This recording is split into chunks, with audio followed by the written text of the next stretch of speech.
সুপ্রিয়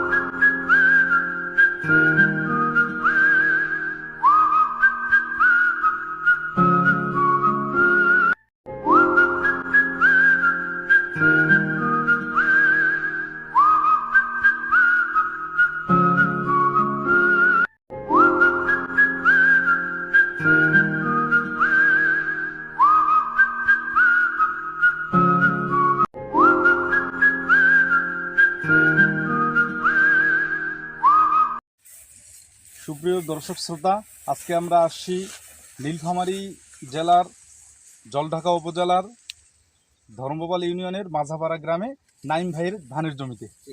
আজকে আমরা যে জমিতে আসছি এটা হচ্ছে বন্ধন সিডসের রূপসী বাংলা 4 মোটা জাতের ধান।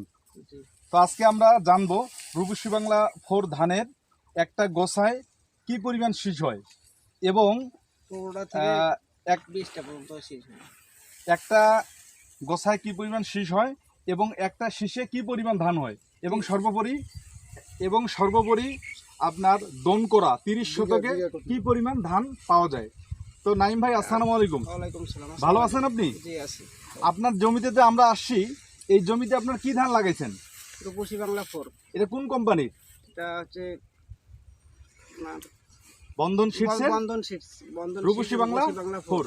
এর আগে কি আপনি রূপসী বাংলা 4 ধান লাগাইছিলেন? এর আগে আমি রূপসী বাংলা 4 লাগাই নাই, এইবারে প্রথম লাগাইছেন, তাই না? জি। তো আশানুরূপ কি পরিমাণ ফলন হয়েছে আপনার জমিতে?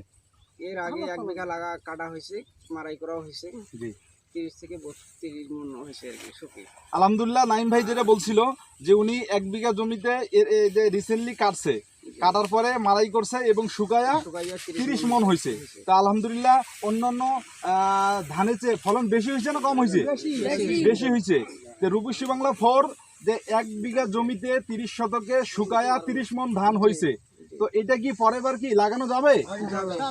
এই ধানের কি রোগবালাই বেশি না কম? রোগবালাই হয় না। রোগবালাই হয় না। ধন্যবাদ ভাই নাইম ভাইকে।